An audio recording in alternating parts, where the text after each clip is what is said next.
Hi, it's Linda Darlingfield. Good afternoon and happy 2019.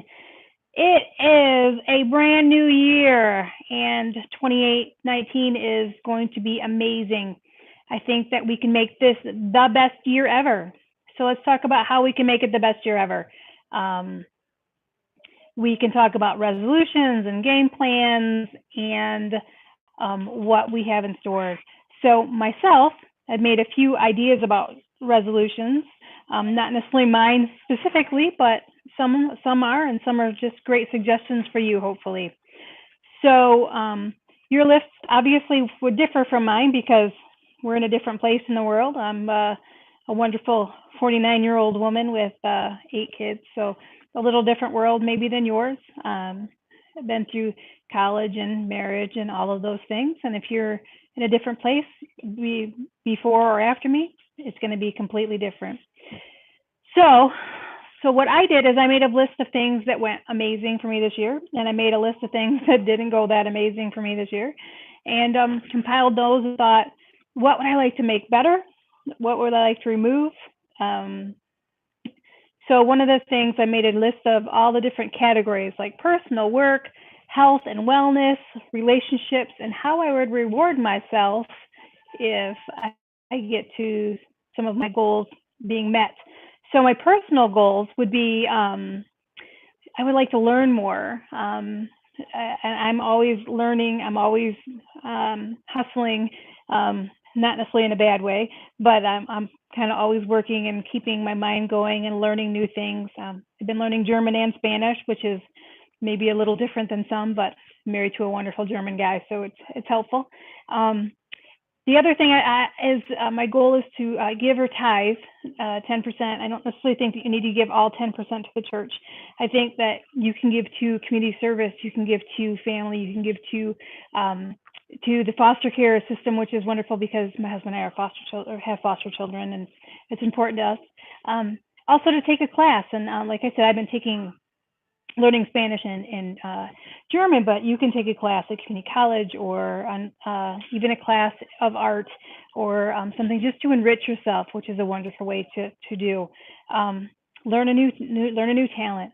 And the work and school side, as I just mentioned a minute ago, I hustle, but learn a new side hustle. That's a goal of mine, is just learn a new way to kind of keep my mind going. And I don't know that everybody understands that. People aren't always entrepreneurial, and that is definitely something that I am. So learn a new side hustle.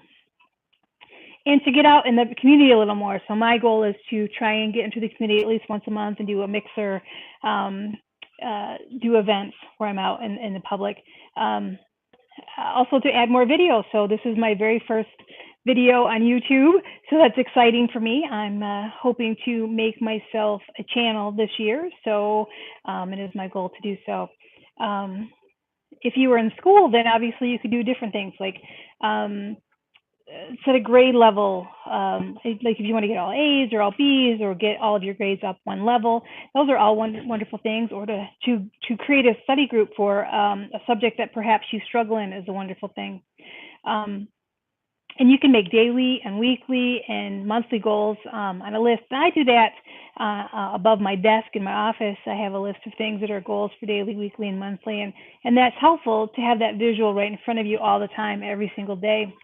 Health and wellness wise, I am just making sure that I take my vitamins every day. My A, my C, my potassium, and my multivitamin are super important to me, and calcium, especially as I am getting older. um, and then I also use a FitnessPal, my FitnessPal, which is a fitness app. And there's a lot of them different available if you do a keto diet or things like that. There's different apps available, but I like my FitnessPal. I think it's a great choice for me. It has everything that I personally need in an app for fitness, and then just keep track of my weight, which is important. Working on a schedule for my family life, my business life, and sometimes it's hard, especially when you have more than one business going at a time. And just keeping your routines in balance. My last category would be relationships, and as most of you know, who know me know that I have an amazing husband, Don, and I love him with my entire heart. Very blessed to have spent many years with him now, and have many amazing children and a couple of great grandchildren, a couple of wonderful grandchildren, not great grandchildren, but wonderful grandkids with him. So my goal with that is to spend a date night every couple of weeks with him alone with no little humans, as well as I want to put my phone away. I tend to work through dinner, and I need to put my phone away and spend a little more time with the communication with him and just quality time with him during the meals, and do projects together where we're out in the community doing community service and things like that, because I think that's important to put yourself into the community, give back as you are blessed, and then to reward myself. That is huge, because sometimes it's nice to have rewards for even just doing things that are good for you. So I think you don't have to do a big thing, but some earrings or a new pair of jeans or a new pair of shoes, love shoes. I hope you are all having an amazingly blessed day. And remember that 2019 is here, and we are blessed, and we've got this. Make this the best year ever.